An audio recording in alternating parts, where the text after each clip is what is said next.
बौद्ध जिलार पुराणाबहरा ग्राम में रविवार प्रधानमंत्री नरेंद्र मोदी 135तम मन की बात कार्यक्रम सह डॉक्टर श्यामा प्रसाद मुखर्जी बलिदान दिवस पालित हो जाइछि।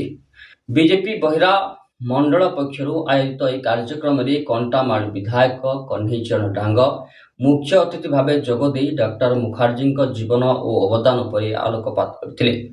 जिला बीजेपी उपसभापति सुशांत बाघ नेतृत्व में अनुष्ठित कार्यक्रम में केंद्र सरकार विभिन्न जनकल्याणकारी योजना और संगठन कार्यकलाप संपर्क में मत व्यक्त रखिते।